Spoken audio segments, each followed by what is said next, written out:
Hello guys, good morning! Yan, samahan nyo kami guys dito sa Shrine, Municipality of San Jose, Province of Dinagat Island. Yes guys, nakapunta na kami at long last. Kasama ko ang aking anak na bunso. O may naglalaro pa ng mga bata dito guys. At around 9 in the morning, medyo masakit na yung araw. Pero maganda yung panahon guys. Kaya masarap mag-vlog, mag-pictures, taking videos and TikToks dito po sa overlooking area ng shrine. Ayan, dito sa may landing area ng helicopter. Doon kami nag-TikTok and then nag-video dahil napakaganda ng view po doon. Sa likod noon si view na grabe. Talagang amazing yung view niya sa likod dahil ang kulay ng dagat at yung mga isla, mga islet, nakikita mo talaga na ang ganda. Napaka-attractive, maganda sa Instagram, maganda sa pictures, maganda sa video. And then yan, tinatawag na ako ng anak ko, baba na daw kami kasi medyo mainit na nga doon sa tuktok. So, pababa na kami niyan at malilim naman kasi ang lalaki ng punuan ng kahoy.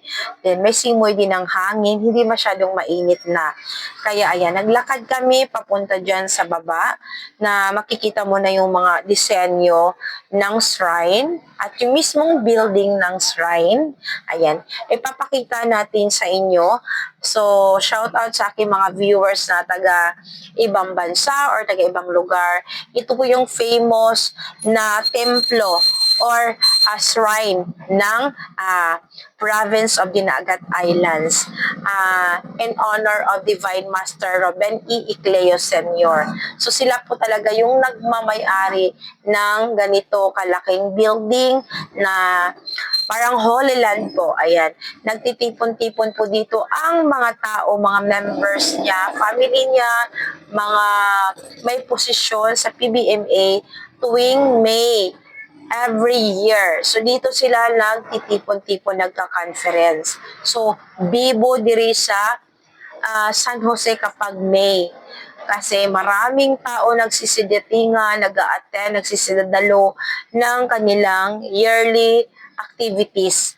Ayan, maraming programs, maraming kasiyahan, marami. At umaangat din dito ang income ng mga vendors, ng mga negosyante, mga land trips, sea trips, at kasama na yung sa airfare. Kasi nga, merong taga-ibang bansa na magbibiyahe, plane lang talaga para makarating maka-attend sa ng conference.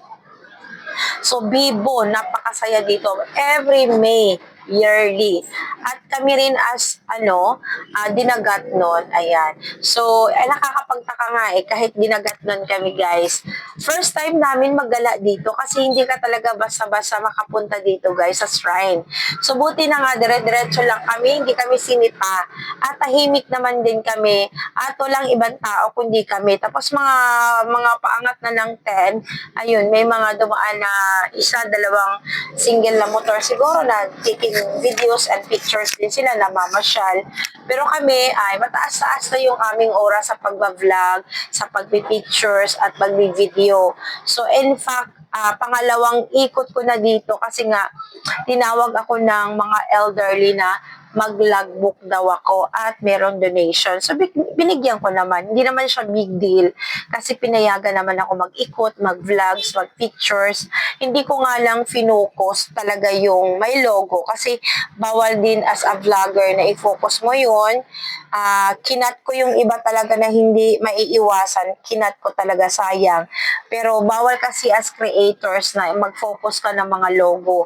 Yung logo kasi nasa harapan talaga ng building. So, kung pwede yata, tatakpan natin. Ayan, sorry sa makakapanood kasi bawal talaga yun na ma-focus. So, siguro medyo pahapyaw lang. So, ayan guys, babalik na ako doon sa part ng nandoon yung mga nagbabantay na elderly. Ayan, maglalagbook tayo at yung dadalhin natin yung ating donation. So, kunting bagay lang naman. At napansin ko dito guys sa shrine talaga, pati doon sa taas hanggang dito is marami talaga siyang animals. Tapos ang gaganda itong dalawang dragon na to, hindi lang siya basta nilagay. Talagang ang ganda, magugulat ka nga parang totoo din kumbaga, pinagtuunan talaga ng panahon, ginastusan yung pagkakabuo ng mga animals na nilalagay dito as disenyo sa isang, ayan, Holy Land ng mga PBNA. Tapos yung mga haligi ng building, grabe ang lalaki. Makikita mo lang yun sa mga mga templo, yung mga palasyo. So, ganito dito guys sa shrine. So, di ba, proud Dinagat nun dahil merong ganito dito sa aming lugar sa Dinagat Islands. So, ito yung part na may ponds, ayan. Maraming isda po doon. May isa akong video para sa YouTube. Talagang nandun ako sa baba. Nasa taas na to guys, pinapakita ko lang sa inyo. Maganda talaga yung kabuuan ng shrine. Lalo na yung mga landscaping nila, nice talaga. Ito naman yung pa-exit, yung sea view makikita natin. So, naway nagustuhan ninyo guys ang aking vlog dito sa shrine, Municipality of Dinagat Islands. Thank you for watching and don't forget to share my video. Bye everyone!